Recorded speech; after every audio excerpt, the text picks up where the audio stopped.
నేను ఏవేవో సాధించాలని చాలా ఆశపడుతున్నాను, కానీ నన్ను ఆటంకపరిచే వాళ్ళు ఎక్కువైపోయారు. నా చుట్టూ ఉన్న వాళ్ళందరూ కూడా నన్ను నిరుత్సాహపరుస్తూ, ప్రతిదానికి ఆటంకపరుస్తూ, ఎదగనివ్వకుండా నన్ను చేస్తున్నారు.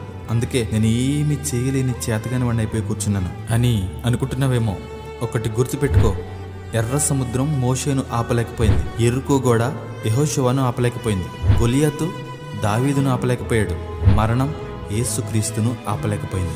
నీ పట్ల దేవుని ప్రణాళిక నెరవేర్చబడకుండా ఈ లోకంలో ఏది నిన్ను ఆపలేదు.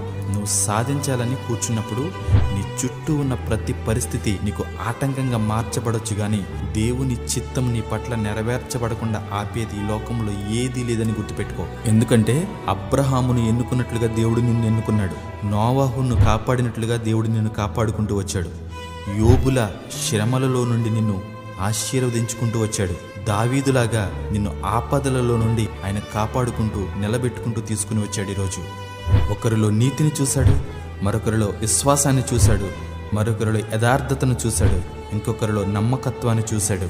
ఈరోజు నీలో దేవుడు చూస్తున్నది ఏంటో పరిశీలన చేసి నీ జీవితాన్ని ఆయనకు అప్పచెప్పు. నిన్ను ఆటంకపరిచేది ఏదైనా సరే వారు ప్రార్థనతో జయించినట్లుగా నీవు ప్రార్థనతో జయించడానికి దేవుడు నీకు అవకాశం ఇచ్చాడు.